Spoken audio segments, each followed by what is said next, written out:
So suppose we study a falling object. Does anybody have a desired falling object?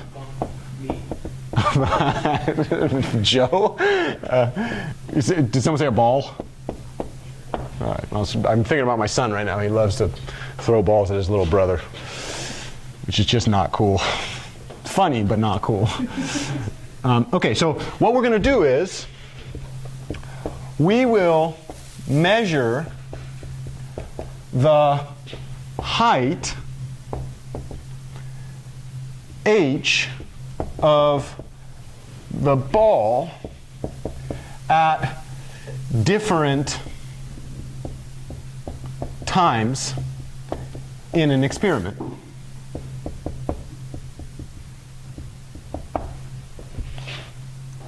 You get the idea, right? So let's suppose we collect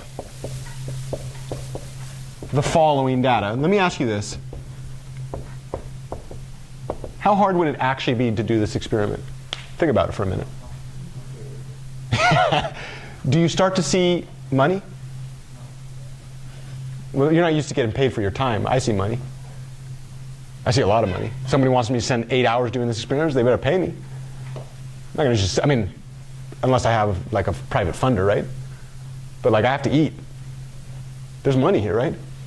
This is the unspoken thing of Newton. You know why Newton could do all this? Because he wasn't in the fields picking vegetables.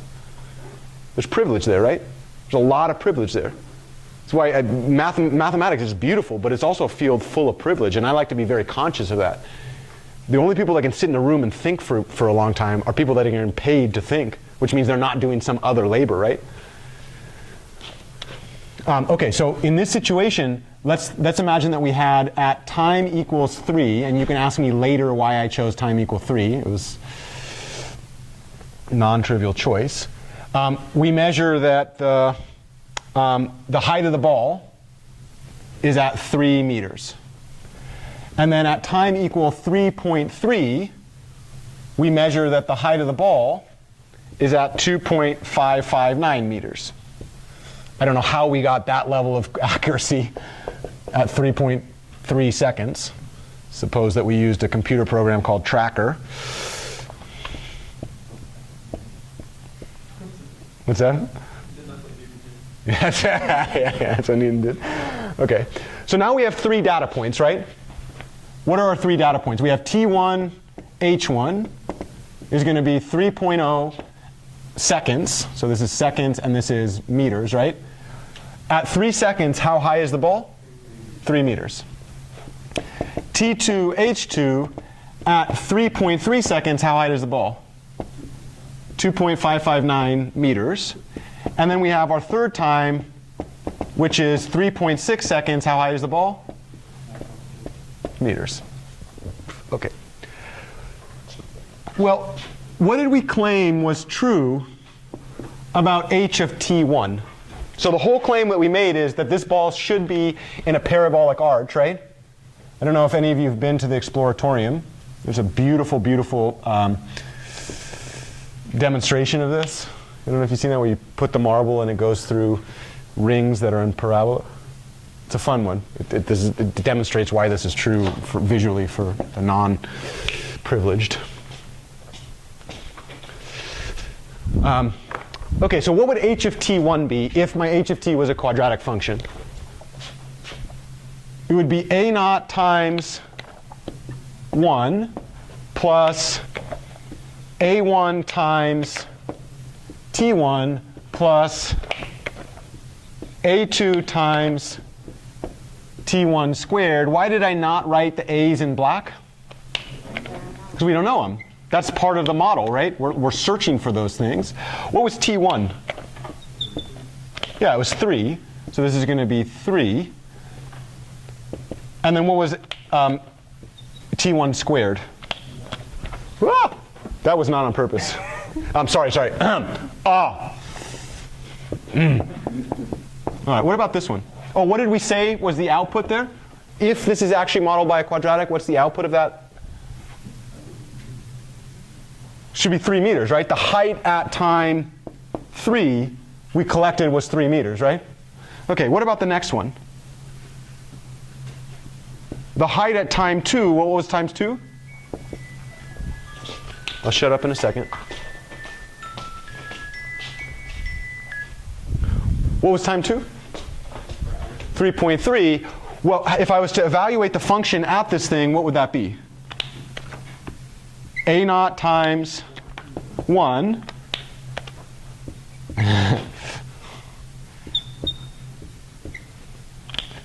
plus A1 times 3.3 plus A2 times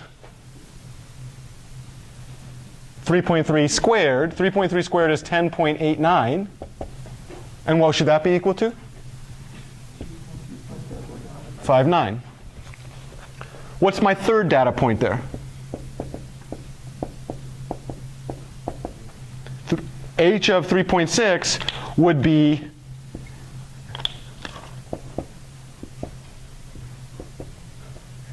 A naught times 1, A1 times 3.6, plus A2 times 3.6 squared. 3.6 squared is 12.96. 236. Anybody see a matrix vector multiplication problem?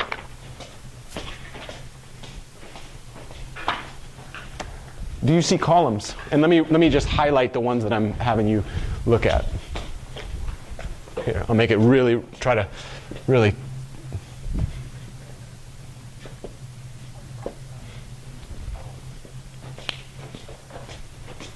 For those of you who took my Engineering 11 class, party of one, Colleen, party of one. There's a Vandermonde matrix on the board there. Which is part of the matrix library in MATLAB because it's so famous that it shows up, though the matrix that was written is in the opposite column order as the one that's stored in MATLAB natively. Do you see a linear combination? What's the first column there? 1, 1, 1. What's the second column? What's the third column? Yeah, we might as well just kind of make it. Can someone check me and not trust me? I remember I'm a bum.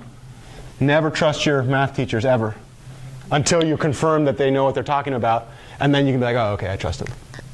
Right? Or her, better.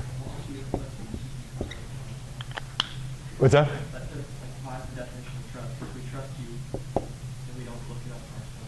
Yeah, that's exactly, assume that all of your teachers are lying through their teeth until you confirm that they're not, and then you can be like, okay, this time you didn't lie, right?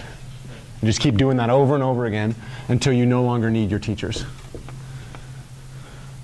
That's what I want. I want every single one of my students, I want them to fire me at the end of the quarter and be like, you are no longer useful to me.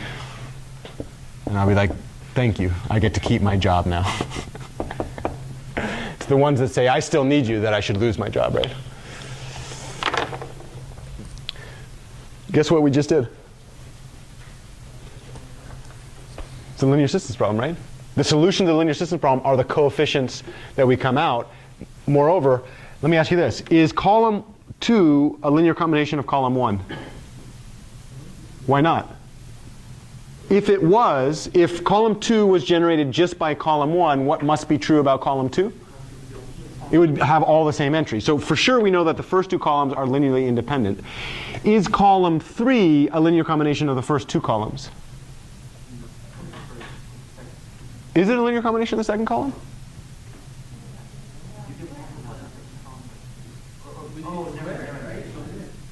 You couldn't multiply it by 3.